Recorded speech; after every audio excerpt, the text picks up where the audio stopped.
mga kasuper, at dito na naman tayo sa ating hanap buhay. Welcome po sa ating adventure, panibagong araw at panibagong vlog na naman po tayo. Bali, apat po kami mga kasuper. Ayan, si tata yung nagdadala ng bangka, siyang taga Timon, at saka yung pamangkin ko si Bray Bray, at saka kuya ko si Kuya Adrian, at ako. Apat po kami mga kasuper, at sana maabutan natin yung spot na nandoon pa yung Dalagang Bukid at makulong natin. Sana may blessing tayo ngayong araw, kaya abang lang tayo mga kasuper na konti. Pagdating natin doon, agad nating ariyahan para may blessing tayo ngayong araw. At yun na nga, dito na po kami sa spot na kung saan mayroong Dalagang Bukid at napaikutan na ng lambat. Nagsimula na maghulog ng lambat mga kasuper. Si Kuya Adrian ang naghahulog ng lambat, tapos ako una akong tumalon.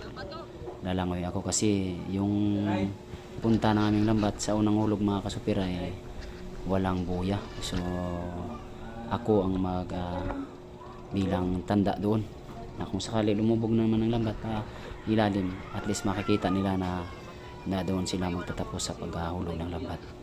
Ayan, sana hindi makawala yung isda na yan mga kasuper. At ayan mga kasuper, at nagabatak na kami. So medyo kaunti lang yung huli natin.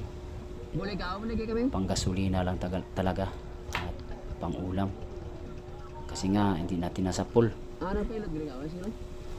So habang nagabatak tayo, inuugot din natin yung isda. Dahil may na naman yung agos kaya wala tayong takot kahit na mag-delay tayo ng oras, ay hindi maabutan ng malakas na agos yung lambat natin. Bali hindi siya masisira dahil kalmada naman yung tubig, kaya hinugot na lang namin. At yun nga, pauwi na kami mga kasuper. Ayan yung mahuli namin, kaunti lang talaga, pang gasolina lang talaga at pang ulam. Pero okay lang, kahit paano mayroon tayong blessing ngayong araw.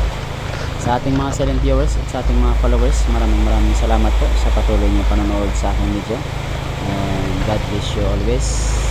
Sana huwag kayong magsawa. Bye bye.